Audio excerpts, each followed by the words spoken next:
not two sides to bigotry, and there are not two sides to hatred. And if you choose to march with a flag that symbolizes the slaughter of millions of people, there are not two sides to that. The only way to beat the loud and angry voices of hate is to meet them with louder and more reasonable voices. And that includes you, President Trump. In fact, as president of this great country, you have a moral responsibility to send an unequivocal message that you won't stand for hate and racism. Now let me help you write your speech here a little bit.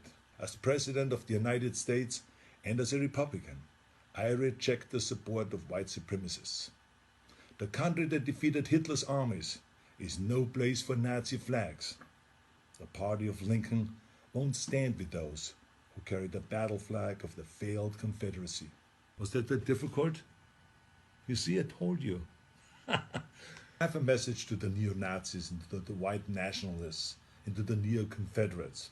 Let me be just as blunt as possible. You heroes are losers. You're supporting a lost cause. And believe me, I know the original Nazis. I was born in Austria in 1947, shortly after the Second World War.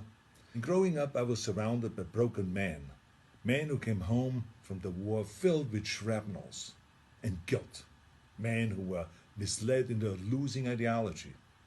And I can tell you that these ghosts that you idolize spent the rest of their lives living in shame. And right now, they're resting in hell. I know that you weren't born with these hateful views. No one is. But the truth is, it's never too late to make the choices, to learn and to evolve, and to understand that all human beings have equal value. If you say, Arnold, hey, I was just at the march, don't call me a Nazi, I have nothing to do with Nazis at all. Let me help you. Don't hang around people who carry Nazi flags, give Nazi salutes, or shout Nazi slogans. Go home. Or better yet, tell them that they're wrong to celebrate an ideology that murdered millions of people. And then go home. You're so lucky to live in a country that gives you every right to say horrible things. But think about how you could actually use that power for something good. Those of you who have been silent, you must also evolve. I have learned a long time ago that the only way we can really eliminate hatred is to face it head on. This is not always comfortable, of course, but stereotypes about racism, religion, gender, anything else, they're like cancer.